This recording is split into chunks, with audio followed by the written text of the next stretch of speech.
За сега во земјава нема случаи на чума кај кози и овци откако болеста е регистрирана во неколку земји во регионот. Со цел да се спречи внесување на вирусот кај мали преживари во нашата држава и негово проширување, Агенцијата за храна и ветеринарство презема мерки за предпазливост, меѓу кои и средби со одгледувачите на добиток.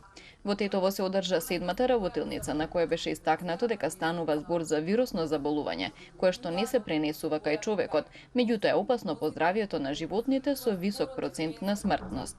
Појавата на болест би значила огромни економски загуби. Јагнето е наш стратешки извозен производ и дефинитивно како земја мора да се грижиме, да ги превземеме сите мерки и да спречиме евентуална појава на болест.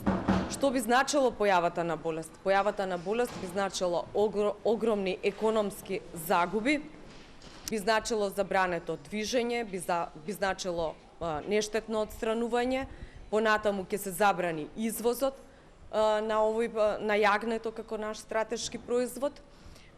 Во моментот немаме појава на никакви знаци. Ова ни е 7-ма работилница, работиме постојано, сме во контакт со одгледувачите на добиток, со здруженијата на сточари и ги превземаме сите неопходни мерки за да превенираме внес и ширење на овој вирус во нашата држава. Сточарите треба да преземат превентивни мерки.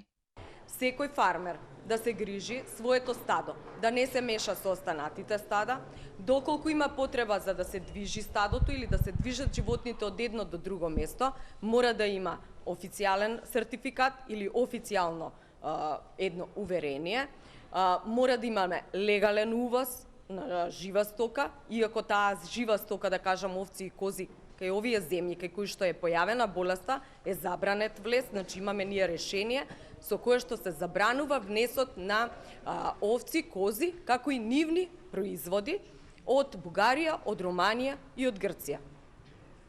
Од друга страна, освен биосигурносните мерки, значи треба самиот сточар да ги препознае симптомите и потоа да пријави до надлежното ветеринарно друштво. Надлежното ветеринарно друштво во случај на сомнеш го повикува официјалниот ветеринар, се зема мостра и мострата се носи на факултет за испитување. Сточарите се согласуваат дека треба да се преземат соодветни мерки што поскоро, за да немаат економски загуби при евентуална појава на болеста. Навистина е многу сериозно, затоа не треба да го земеме како шала, треба пред време да бидеме спремни и како повише да ја пречиме. Се спремаме, имавме најави дека има некои болести низ регионот. Сме запазливи сме бидени и до сега. Дојдени сме да се информираме понатамо што се случува во теренот. На ниво на држава има 4000 одгледувалишта на овци и кози со вкупно 478.000 мали преживари. Околу 200.000 јагниња се извезуваат на годишно ниво.